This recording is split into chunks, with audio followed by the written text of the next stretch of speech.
Chapter 8. Getting Started. There is gold everywhere. Most people are not trained to see it. I wish I could say acquiring wealth was easy for me, but it wasn't. So in response to the question, how do I start, I offer the thought process I go through on a day-to-day basis. It really is easy to find great deals. I promise you that. It's just like riding a bike. After a little wobbling, it's a piece of cake. But when it comes to money, it takes determination to get through the wobbling. That's a personal thing. To find million-dollar deals of a lifetime requires us to call on our financial genius. I believe that each of us has a financial genius within us. The problem is that our financial genius lies asleep, waiting to be called upon. It lies asleep because our culture has educated us into believing that the love of money is the root of all evil. It has encouraged us to learn a profession so we can work for money, but failed to teach us how to have money work for us. It taught us not to worry about our financial future because our company or the government would take care of us when our working days are over. However, it is our children, educated in the same school system, who will end up paying for this absence of financial education. The message is still to work hard, earn money, and spend it. And when we run short, we can always borrow more. Unfortunately, 90% of the Western world subscribes to the above dogma, simply because it's easier to find a job and work for money. If you are not one of the masses, I offer you the following 10 steps to awaken your financial genius. I simply offer you the steps I have personally followed. If you want to follow some of them, great. If you don't, make up your own. Your financial genius is smart enough to develop its own list.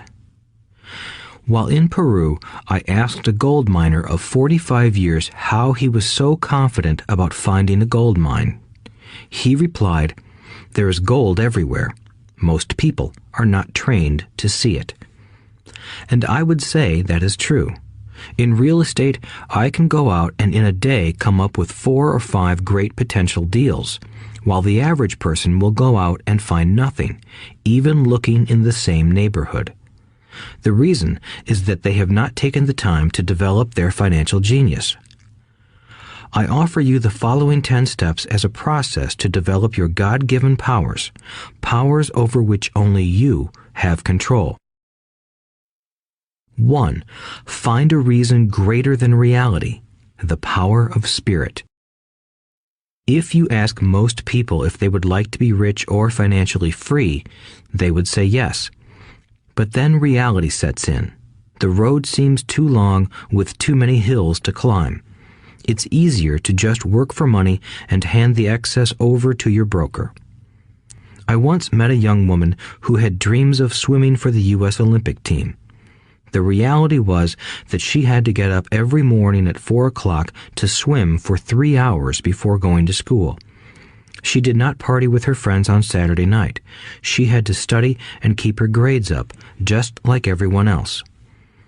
When I asked her what fueled her superhuman ambition and sacrifice, she simply said, "I do it for myself and the people I love. It's love that gets me over the hurdles and sacrifices."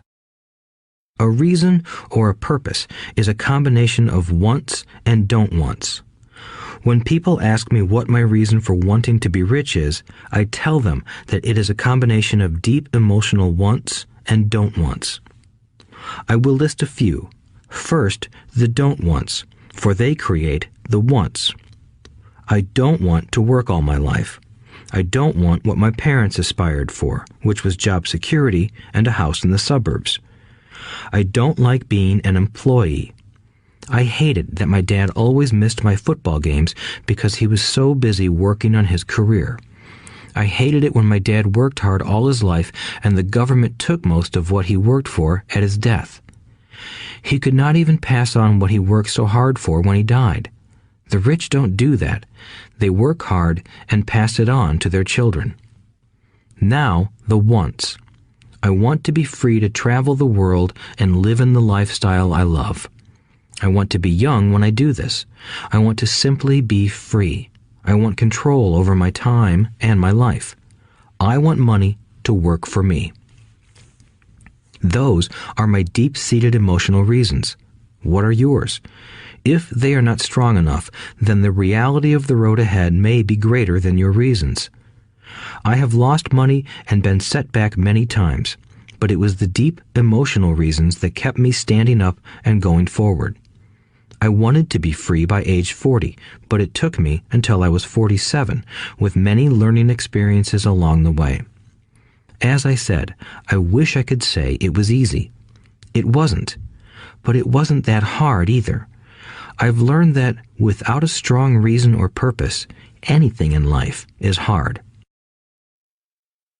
If you do not have a strong reason, there is no sense listening further.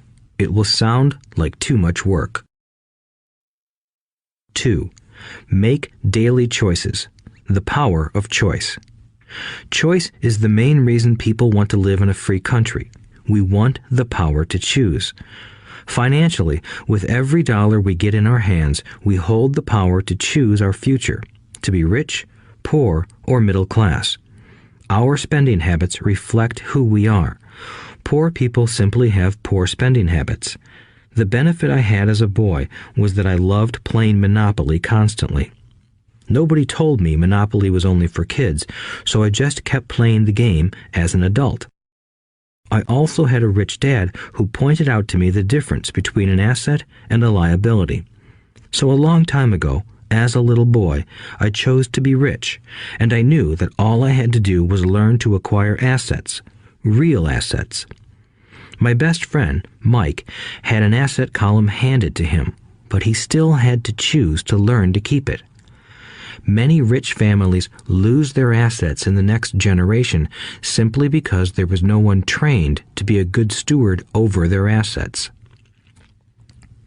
Most people choose not to be rich. For 90% of the population, being rich is too much of a hassle. So they invent sayings that go, "I'm not interested in money. I'll never be rich. I don't have to worry. I'm still young. When I make some money, then I'll think about my future. My husband or wife handles the finances." The problem with those statements is that they rob the person who chooses to think such thoughts of two things. One is time, which is your most precious asset. The second is learning. Having no money should not be an excuse to not learn, but that is a choice we all make daily. The choice of what we do with our time, our money, and what we put in our heads. That is the power of choice. All of us have choice. I just choose to be rich, and I make that choice every day. Invest first in education. In reality, the only real asset you have is your mind, the most powerful tool we have dominion over. Each of us has the choice of what we put in our brain once we're old enough. You can watch TV, read golf magazines, or go to ceramics class or a class on financial planning. You choose. Most people simply buy investments rather than first investing in learning about investing. A friend of mine recently had her apartment burglarized. The thieves took her electronics and left all the books. And we all have that same choice. 90% of the population buys TV sets, and only about 10% buy business books. So what do? I go to seminars. I like it when they are at least 2 days long because I like to immerse myself in a subject. In 1973, I was watching this guy on TV who was advertising a 3-day seminar on how to buy real estate for nothing down. I spent $385, and that course has made me at least $2 million, if not more.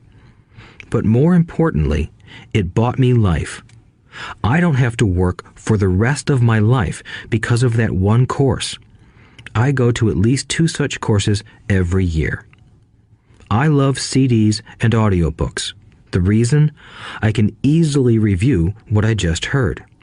I was listening to an investor say something I completely disagreed with.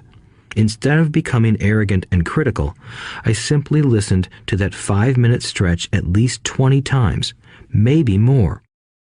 But suddenly, by keeping my mind open, I understood why he said what he said. It was like magic. I felt like I had a window into the mind of one of the greatest investors of our time. I gained tremendous insight into the vast resources of his education and experience. The net result? I still have the old way I used to think, and I now have a new way of looking at the same problem or situation. I have two ways to analyze a problem or trend, and that is priceless. Today, I often say, how would Donald Trump do this, or Warren Buffett, or George Soros? The only way I can access their vast mental power is to be humble enough to read or listen to what they have to say. Arrogant or critical people are often people with low self-esteem who are afraid of taking risks. That's because if you learn something new, you are then required to make mistakes in order to fully understand what you have learned. If you have listened this far, arrogance is not one of your problems. Arrogant people rarely read or listen to experts. Why should they? They are the center of the universe.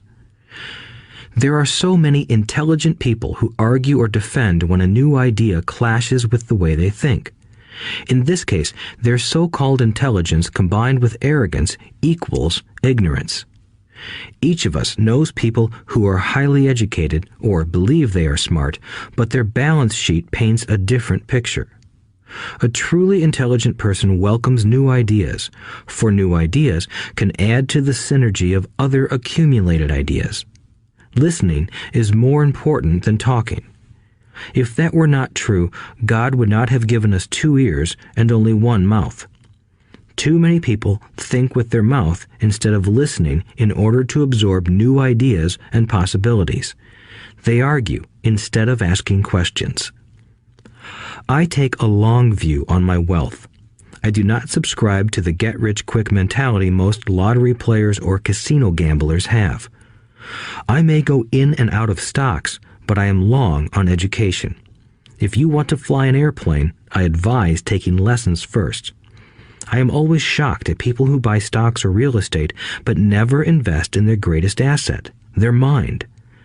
Just because you bought a house or two does not make you an expert at real estate. 3. Choose friends carefully. The power of association. First of all, I do not choose my friends by their financial statements. I have friends who have actually taken a vow of poverty, as well as friends who earn millions every year.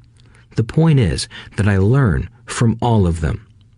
Now, I will admit that there are people I have actually sought out because they had money. But I was not after their money. I was seeking their knowledge. In some cases, these people who had money have become dear friends. I've noticed that my friends with money talk about money. They don't do it to brag, they're interested in the subject. So I learn from them, and they learn from me. My friends who are in dire financial straits do not like talking about money, business, or investing. They often think it rude or unintellectual. So I also learn from my friends who struggle financially. I find out what not to do. I have several friends who have generated over $1 billion in their short lifetimes. The 3 of them report the same phenomenon. Their friends who have no money have never come to them to ask them how they did it, but they do come asking for one of 2 things, or both, a loan or a job. Warning: don't listen to poor or frightened people. I have such friends, and while I love them dearly, they are the Chicken Littles of life. To them, when it comes to money, especially investments, it's always, the sky is falling, the sky is falling. They can always tell you why something won't work. The problem is that people listen to them. But people who blindly accept doom and gloom information are also Chicken Littles. As that old saying goes, birds of a feather flock together. If you watch business channels on TV, they often have a panel of so-called experts. One expert will say the market is going to crash, and the other will say it's going to boom. If you're smart, you listen to both. Keep your mind open because both have valid points. Unfortunately, most poor people listen to Chicken Little. I have had many close friends try to talk me out of a deal or an investment. Not long ago, a friend told me he was excited because he found a 6% certificate of deposit. I told him I earned 16% from the state government. The next day, he sent me an article about why my investment was dangerous. I have received 16% for years now, and he still receives 6%. I would say that one of the hardest things about wealth building is to be true to yourself and to be willing to not go along with the crowd. This is because, in the market, it is usually the crowd that shows up late that is slaughtered. If a great deal is on the front page, it's too late in most instances. Look for a new deal. As we used to say as surfers, there is always another wave. People who hurry and catch a wave late usually are the ones who wipe out. Smart investors don't time the markets. If they miss a wave, they search for the next one and get themselves in position. This is hard for most investors because buying what is not popular is frightening. Timid investors are like sheep going along with the crowd. Or their greed gets them in when wise investors have already taken their profits and moved on. Wise investors buy an investment when it's not popular. They know their profits are made when they buy, not when they sell. They wait patiently. As I said, they do not time the market. Just like a surfer, they get in position for the next big swell. It's all insider trading. There are forms of insider trading that are illegal, and there are forms of insider trading that are legal. But either way, it's insider trading. The only distinction is, how far away from the inside are you? The reason you want to have rich friends is because that is where the money is made. It's made on information. You want to hear about the next boom, get in and get out before the next bust. I'm not saying do it illegally, but the sooner you know, the better your chances are for profits with minimal risk. That is what friends are for, and that is financial intelligence. 4. Master a formula and then learn a new one. The power of learning quickly. In order to make bread, every baker follows a recipe, even if it's only held in their head. The same is true for making money. Most of us have heard the saying, "You are what you eat." I have a different slant. I say, you become what you study. In other words, be careful what you learn, because your mind is so powerful that you become what you put in your head. For example, if you study cooking, you then tend to cook. If you don't want to be a cook anymore, then you need to study something else. When it comes to money, the masses generally have one basic formula they learned in school, and it's this: work for money. The predominant formula I see in the world is that every day millions of people get up, go to work, earn money, pay bills, balance checkbooks, buy some mutual funds, and go back to work. That is the basic formula, or recipe. If you're tired of what you're doing, or you're not making enough, it's simply a case of changing the formula via which you make money. Years ago, when I was 26, I took a weekend class called How to Buy Real Estate Foreclosures. I learned a formula. The next trick was to have the discipline to actually put into action what I had learned. That is where most people stop. For 3 years, while working for Xerox, I spent my spare time learning to master the art of buying foreclosures. I've made several $million using that formula. So, after I mastered that formula, I went in search of other formulas. For many of the classes, I did not directly use the information I learned, but I always learned something new. I have attended classes designed for derivative traders, commodity option traders, and chaologists. I was way out of my league, being in a room full of people with doctorates in nuclear physics and space science. Yet, I learned a lot that made my stock and real estate investing more meaningful and lucrative. Most junior colleges and community colleges have classes on financial planning and buying traditional investments. They are good places to start, but I always search for a faster formula. That is why, on a fairly regular basis, I make more in a day than many people will make in their lifetime. Another side note, in today's fast-changing world, it's not so much what you know anymore that counts, because often what you know is old. It is how fast you learn. That skill is priceless. It's priceless in finding faster formulas, recipes, if you will, for making dough. Working hard for money is an old formula born in the day of cavemen. 5. Pay yourself first. The power of self-discipline. If you cannot get control of yourself, do not try to get rich. It makes no sense to invest, make money, and blow it.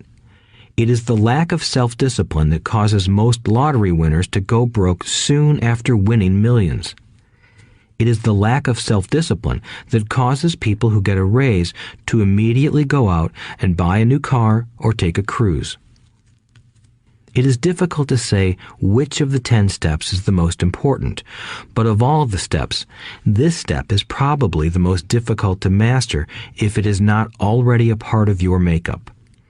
I would venture to say that personal self-discipline is the number one delineating factor between the rich, the poor, and the middle class. Simply put, people who have low self-esteem and low tolerance for financial pressure can never be rich. As I have said, a lesson learned from my rich dad was that the world will push you around. The world pushes people around, not because other people are bullies, but because the individual lacks internal control and discipline. People who lack internal fortitude often become victims of those who have self-discipline. In the entrepreneur classes I teach, I constantly remind people to not focus on their product, service, or widget, but to focus on developing management skills. The 3 most important management skills necessary to start your own business are management of 1. Cash flow, 2. People, 3. Personal time. I would say the skills to manage these 3 apply to anything, not just entrepreneurs. The 3 matter in the way you live your life as an individual or as part of a family, a business, a charitable organization, a city, or a nation. Each of these skills is enhanced by the mastery of self-discipline. I do not take the saying, "pay yourself first," lightly. The statement, "pay yourself first," comes from George Clayton's book, The Richest Man in Babylon. Millions of copies have been sold. But while millions of people freely repeat that powerful statement, few follow the advice. As I said, financial literacy allows one to read numbers, and numbers tell the story. By looking at a person's income statement and balance sheet, I can readily see if people who spout the words, "pay yourself first," actually practice what they preach. In reality, each month, many allocate money to their asset column before they pay their monthly expenses. Although millions of people have read Clayton's book and understand the words, "pay yourself first," in reality, they pay themselves last. Now, I can hear the howls from those of you who sincerely believe in paying your bills first, and I can hear all the responsible people who pay their bills on time. I am not saying be irresponsible and not pay your bills. All I am saying is do what the book says, which is pay yourself first. If you can truly begin to understand the power of cash flow, you will soon realize why 90% of people work hard all their lives and need government support like Social Security when they are no longer able to work. Kim and I have had many bookkeepers, accountants, and bankers who have had a major problem with this way of looking at pay yourself first. The reason is that these financial professionals actually do what the masses do. They pay themselves last. There have been times in my life when, for whatever reason, cash flow was far less than my bills. I still paid myself first. My accountant and bookkeeper screamed in panic. They're going to come after you. The IRS is going to put you in jail. You're going to ruin your credit rating. They'll cut off the electricity. I still paid myself first. Why, you ask? Because that's what the story, The Richest Man in Babylon, was all about. The power of self-discipline and the power of internal fortitude. As my rich dad taught me the first month I worked for him, most people allow the world to push them around. A bill collector calls and you pay or else. A sales clerk says, "Oh, just put it on your charge card." Your real estate agent tells you, "Go ahead. The government allows you a tax deduction on your home." That is what the book is really about. Having the guts to go against the tide and get rich. You may not be weak, but when it comes to money, many people get wimpy. I am not saying be irresponsible. The reason I don't have high credit card debt and doodad debt is because I pay myself first. The reason I minimize my income is because I don't want to pay it to the government. That is why my income comes from my asset column through a Nevada corporation. If I work for money, the government takes it. Although I pay my bills last, I am financially astute enough to not get into a tough financial situation. I don't like consumer debt. I actually have liabilities that are higher than 99% of the population, but I don't pay for them. Other people pay for my liabilities. They're called tenants. So rule number 1 in paying yourself first is don't get into debt in the first place. Although I pay my bills last, I set it up to have only small, unimportant bills that are due. When I occasionally come up short, I still pay myself first. I let the creditors and even the government scream. I like it when they get tough. Why? Because those guys do me a favor. They inspire me to go out and create more money. So I pay myself first, invest the money, and let the creditors yell. I generally pay them right away anyway. Kim and I have excellent credit. We just don't cave into pressure and spend our savings or liquidate stocks to pay for consumer debt. That is not too financially intelligent. To successfully pay yourself first, keep the following in mind. 1. Don't get into large debt positions that you have to pay for. Keep your expenses low. Build up assets first. Then buy the big house or nice car. Being stuck in the rat race is not intelligent. 2. When you come up short, let the pressure build and don't dip into your savings or investments. Use the pressure to inspire your financial genius to come up with new ways of making more money and then pay your bills. You will have increased your ability to make more money as well as your financial intelligence. So many times I have gotten into financial hot water and used my brain to create more income while staunchly defending the assets in my asset column. My bookkeeper has screamed and dived for cover, but I was like a good soldier defending the fort. Fort assets. Poor people have poor habits. A common bad habit is innocently called dipping into savings. The rich know that savings are only used to create more money, not to pay bills. I know that sounds tough, but as I said, if you're not tough inside, the world will always push you around anyway. If you do not like financial pressure, then find a formula that works for you. A good one is to cut expenses, put your money in the bank, pay more than your fair share of income tax, buy safe mutual funds, and take the vow of the average. But this violates the pay yourself first rule. This rule does not encourage self-sacrifice or financial abstinence. It doesn't mean pay yourself first and starve. Life was meant to be enjoyed. If you call on your financial genius, you can have all the goodies of life, get rich, and pay bills. And that is financial intelligence. 6. Pay your brokers well. The power of good advice. Sometimes I see people posting a sign in front of their house that says, "For sale by owner." Or I see people on TV claiming to be discount brokers. My rich dad taught me to take the opposite approach. He believed in paying professionals well, and I have adopted that policy also. Today, I have expensive attorneys, accountants, real estate brokers, and stockbrokers. Why? Because if, and I do mean if, the people are professionals, their services should make you money. And the more money they make, the more money I make. We live in the information age. Information is priceless. A good broker should provide you with information as well as take the time to educate you. I have several brokers who do that for me. Some taught me when I had little or no money, and I am still with them today. What I pay a broker is tiny in comparison with what kind of money I can make because of the information they provide. I love it when my real estate broker or stockbroker makes a lot of money because that usually means I made a lot of money.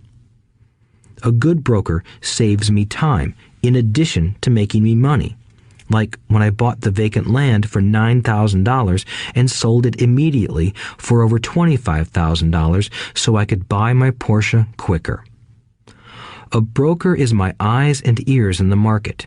They're there every day, so I do not have to be. I'd rather play golf. People who sell their house on their own must not value their time much. Why would I want to save a few bucks when I could use that time to make more money or spend it with those I love? What I find funny is that so many poor and middle-class people insist on tipping restaurant help 15 to 20%, even for bad service, but complain about paying a broker 3 to 7%. They enjoy tipping people in the expense column and stiffing people in the asset column. That is not financially intelligent. Keep in mind that not all brokers are created equal. Unfortunately, most brokers are only salespeople. They sell, but they themselves own little or no real estate. There is a tremendous difference between a broker who sells houses and a broker who sells investments. The same is true for stock, bond, mutual fund, and insurance, brokers who call themselves financial planners. When I interview any paid professional, I first find out how much property or stocks they personally own and what percentage they pay in taxes. And that applies to my tax attorney as well as my accountant.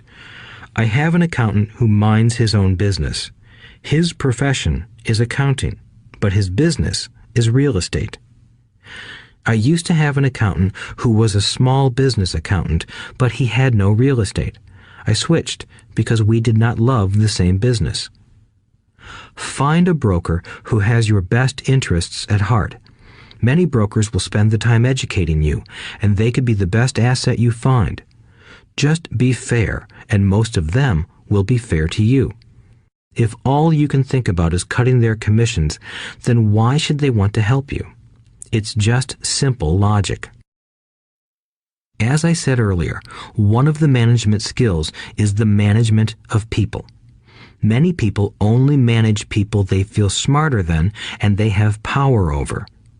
Many middle managers remain middle managers, failing to get promoted because they know how to work with people below them, but not with people above them.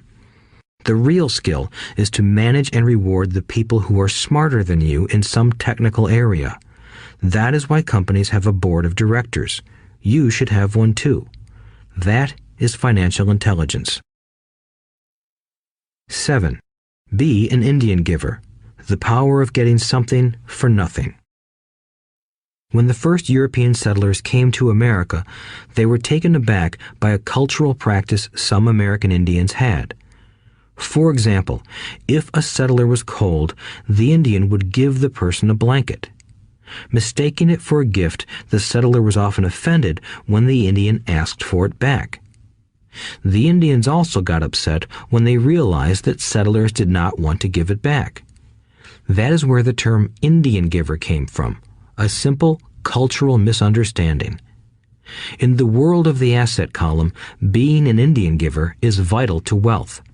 The sophisticated investor's first question is, how fast do I get my money back? They also want to know what they get for free, also called a piece of the action. That is why the ROI, or return on investment, is so important. For example, I found a small condominium that was in foreclosure a few blocks from where I lived. The bank wanted $60,000 and I submitted a bid for $50,000, which they took simply because, along with my bid, was a cashier's check for $50,000. They realized I was serious. Most investors would say, "Aren't you tying up a lot of cash? Would it not be better to get a loan on it?" The answer is, not in this case. My investment company uses this condominium as a vacation rental in the winter months when the snowbirds come to Arizona. It rents for $2,500 a month for 4 months out of the year. For rental during the off-season, it rents for only $1,000 a month. I had my money back in about 3 years. Now I own this asset, which pumps money out for me, month in and month out. The same is done with stocks. Frequently, my broker calls and recommends I move a sizable amount of money into the stock of a company that he feels is just about to make a move that will add value to the stock, like announcing a new product. I will move my money in for a week to a month while the stock moves up. Then I pull my initial dollar amount out and stop worrying about the fluctuations of the market because my initial money is back and ready to work on another asset. So my money goes in, and then it comes out, and I own an asset that was technically free. True, I have lost money on many occasions, but I only play with money I can afford to lose. I would say, on an average 10 investments, I hit home runs on 2 or 3, while 5 or 6 do nothing, and I lose on 2 or 3. But I limit my losses to only the money I have in at that time. People who hate risk put their money in the bank. In the long run, safe savings are better than no savings. But it takes a long time to get your money back, and, in most instances, you don't get anything for free with it. On every one of my investments, there must be an upside, something for free, like a condominium, a mini storage, a piece of free land, a house, stock shares, or an office building. And there must be limited risk, or a low-risk idea. There are books devoted entirely to this subject, so I will not talk about it here. Ray Kroc, of McDonald's fame, sold hamburger franchises, not because he loved hamburgers, but because he wanted the real estate under the franchise for free. So wise investors must look at more than ROI. They look at the assets they get for free once they get their money back. That is financial intelligence. 8. Use assets to buy luxuries. The power of focus. A friend's child has been developing a nasty habit of burning a hole in his pocket. Just 16, he wanted his own car. The excuse? All his friends' parents gave their kids cars.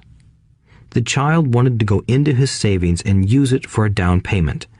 That was when his father called me and then came to see me.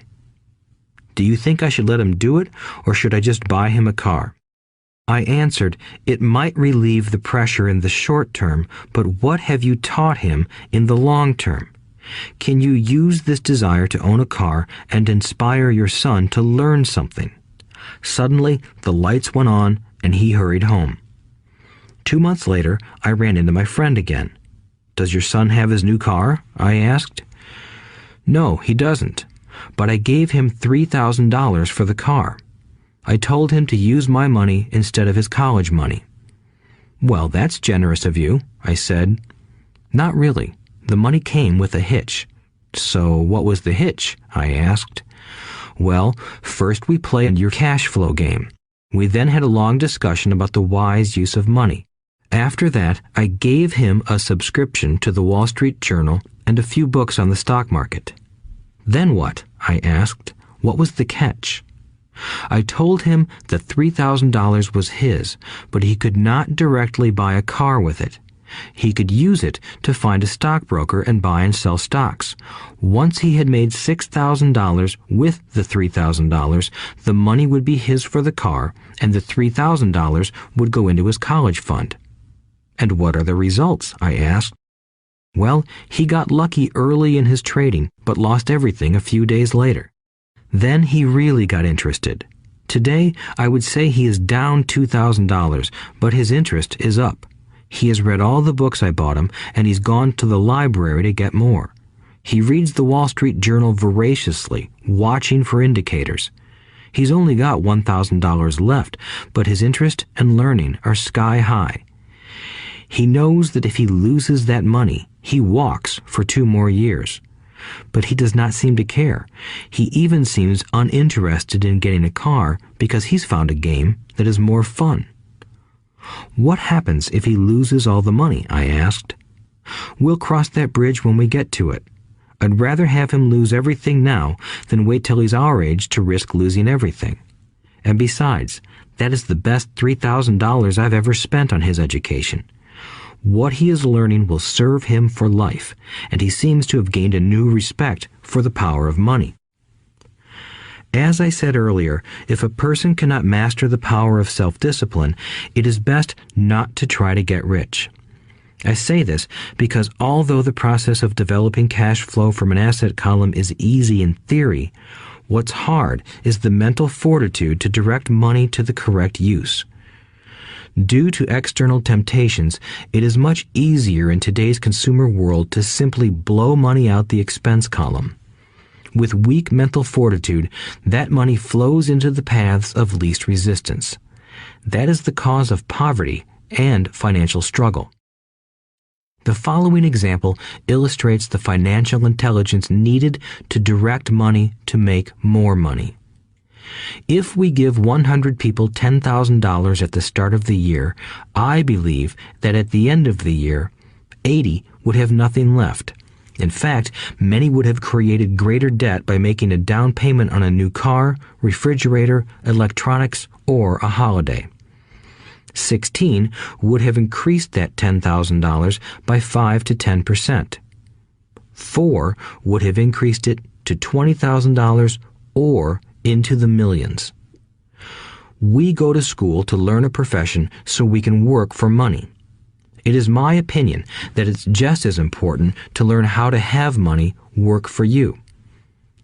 I love my luxuries as much as anyone else. The difference is I don't buy them on credit. It's the keep up with the Joneses trap. When I wanted to buy a Porsche, the easy road would have been to call my banker and get a loan. Instead of choosing to focus in the liability column, I chose to focus in the asset column. As a habit, I use my desire to consume to inspire and motivate my financial genius to invest. Too often today, we focus on borrowing money to get the things we want instead of focusing on creating money.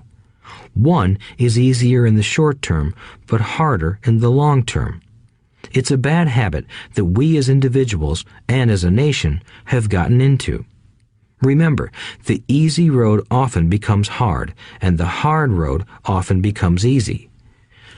The earlier you can train yourself and those you love to be masters of money, the better. Money is a powerful force. Unfortunately, people use the power of money against themselves.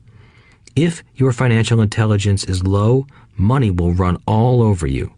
It will be smarter than you. If money is smarter than you will work for it all your life. To be the master of money, you need to be smarter than it. Then money will do as it is told. It will obey you. Instead of being a slave to it, you will be the master of it. That is financial intelligence. 9. Choose heroes. The power of myth. When I was a kid, I greatly admired Willie Mays, Hank Aaron, and Yogi Berra. They were my heroes, and I wanted to be just like them. I treasured their baseball cards. I knew their stats, the RBIs, the ERAs, their batting averages, how much they got paid, and how they came up from the minor leagues. As a 9-year-old kid, when I stepped up to bat or played first base or catcher, I wasn't me. I pretended I was a famous baseball player. It's one of the most powerful ways we learn, and we often lose that as adults. We lose our heroes. Today, I watch young kids playing basketball near my home. On the court, they're not little Johnny. They're pretending to be their favorite basketball hero. Copying or emulating heroes is true power learning. I have new heroes as I grow older. I have golf heroes, and I copy their swings and do my best to read everything I can about them. I also have heroes such as Donald Trump, Warren Buffett, Peter Lynch, George Soros, and Jim Rogers. I know their stats just like I knew the ERAs and RBIs of my childhood baseball heroes. I follow what Warren Buffett invests in, and I read anything I can about his point of view on the market and how he chooses stocks. And I read about Donald Trump, trying to find out how he negotiates and puts deals together. Just as I was not me when I was up to bat, when I'm in the market or I'm negotiating a deal, I am subconsciously acting with the bravado of Trump. Or, when analyzing a trend, I look at it as though Warren Buffett were doing it. By having heroes, we tap into a tremendous source of raw genius. But heroes do more than simply inspire us. Heroes make things look easy. Making it look easy convinces us to want to be just like them. If they can do it, so can I. When it comes to investing, too many people make it sound hard. Instead, find heroes who make it look easy. 10.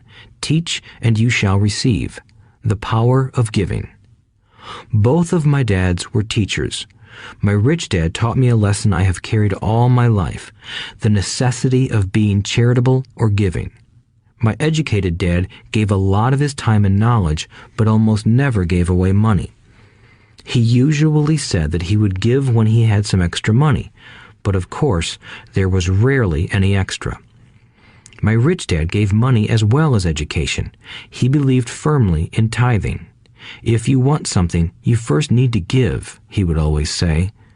When he was short of money, he gave money to his church or to his favorite charity. If I could leave one single idea with you, it is that idea. Whenever you feel short or in need of something, give what you want first, and it will come back in buckets. That is true for money, a smile, love, or friendship. I know it is often the last thing a person may want to do, but it has always worked for me. I trust that the principle of reciprocity is true, and I give what I want. I want money, so I give money, and it comes back in multiples. I want sales, so I help someone else sell something, and sales come to me. I want contacts, and I help someone else get contacts. Like magic, contacts come to me. I heard a saying years ago that went, God does not need to receive, but humans need to give. My rich dad would often say, poor people are more greedy than rich people. He would explain that if a person was rich, that person was providing something that other people wanted. In my life, whenever I have felt needy or short of money or short of help, I simply went out or found in my heart what I wanted and decided to give it first. And when I gave, it always came back. It reminds me of the story of the guy sitting with firewood in his arms on a cold, freezing night. He is yelling at the pot-bellied stove, "When you give me some heat, then I'll put some wood in you."